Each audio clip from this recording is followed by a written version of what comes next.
19वीं मंजिल से छलांग लगाने वाला था ये स्टार क्रिकेटर, लेकिन इस शख्स ने बचा ली जान। अब फिर मैदान पर वापसी करने को तैयार है सुपरस्टार। एक मैसेज देखकर विश्व कप जीतने से भी ज्यादा खुश हुआ था ये क्रिकेटर। उस रात की कहानी जो जीवन से भी लंबी हो गई थी, जिसने पल में छीन ली जवानी।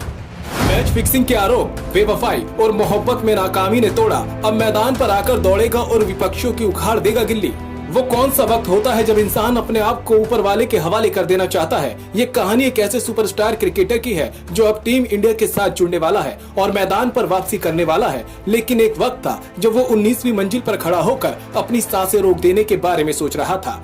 वो बालकनी की तरफ बढ़ा ही था कि उसका दोस्त पीछे से आ गया। ये करीब 4 बजे के आसपास की बात थी। अगर उस रात इस क्रिकेटर का वो दोस्त पानी पीने ना उठा होता तो पता नहीं क्या हो जाता। इस क्रिकेटर का नाम है मोहम्मद शमी और उनके दोस्त का नाम है उमेश कुमार। शमी की पत्नी के साथ उनके झगड़े की सारी कहानियां सबको पता है, लेकिन अब जो उमेश कुमार ने खुलासा किया है वो कभी शमी भी अपने मुंह से नहीं कर पाए और शायद ना ही कभी कर पाते। उन्होंने एक इंटरव्यू में जरूर इसका जिक्र किया था, लेकिन अब उमेश कुमार ने विस्तार से उस रात की कहानी बताई है। उमेश कुमार एक पत्रकार है और विधायक भी रहे हैं। जब शमी का अपनी पत्नी के साथ झगड़ा चल रहा था तब वो खुलकर शमी के साथ थे और अब हर कदम शमी उनके साथ है, उनके पैर छूते हैं और उन्हें अपना बड़ा भाई मानते हैं। उमेश कुमार ने बताया कि जब शमी और हसीन के बीच झगड़े चल रहे थे तो उस वक्त शमी हर तरह की लड़ाई लड़ रहा था।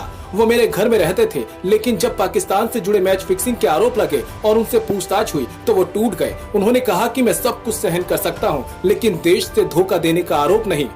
उन्होंने कहा जिस रात उनसे पूछताछ हुई थी वो सोए नहीं थे। रात के 4 बजे मैं पानी पीने उठा था। जैसे ही किचन की तरफ बढ़ा तो देखा कि शमी बालकनी में खड़े हैं। हम 19वीं मंजिल पर रहते थे। मुझे समझ आ गया था कि क्या हो रहा है। मुझे लगता है कि शमी के करियर की वो रात सबसे लंबी रात थी। बाद में एक दिन उनके पास फोन पर मैसेज आया कि जांच करने वाली कमेटी ने उन्हें क्लीन चिट दे दी है।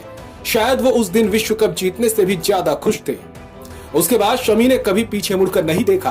पत्नी से अभी भी कोर्ट में केस चल रहा है, लेकिन शमी अपनी डगर पर चल रहे हैं, दौड़ रहे हैं और विरोधियों को जमकर दौड़ा रहे हैं। शमी ने 2023 वर्ल्ड कप में शानदार प्रदर्शन किया था। वो टेस्ट में भारत के सबसे बेहतरीन गेंदबाजों में से एक हैं। हाल ही में वो एक बड़ी सर्जरी से गुजर रहे हैं और जल्द ही मैदान पर वापसी करने वाले हैं। उन्होंने प्रैक्टिस शुरू कर दी है और हेड कोच गंभीर गौतम भी उनका बेसब्री से इंतजार कर रहे हैं। कुल मिलाकर ये स्टार क्रिकेटर अपने देश को सर्व कर रहा है, लेकिन उनके निजी जीवन में आज भी अंधेरा ही छाया है। उनकी एक बेटी है जिसे वो बेहद प्यार करते हैं। अब ज्यादातर वक्त शमी अपने परिवार के साथ ही बिताते हैं। बेटी का और पत्नी का खर्च उठाते हैं, बाकी वक्त क्रिकेट को ही देते हैं। उनका हाल ही में सानिया मिर्जा के साथ भी नाम जुड़ा, लेकिन शमी ने उसे नकारते हुए कहा कि ये कोरी अफवाह थी। Bureau report, Indian news.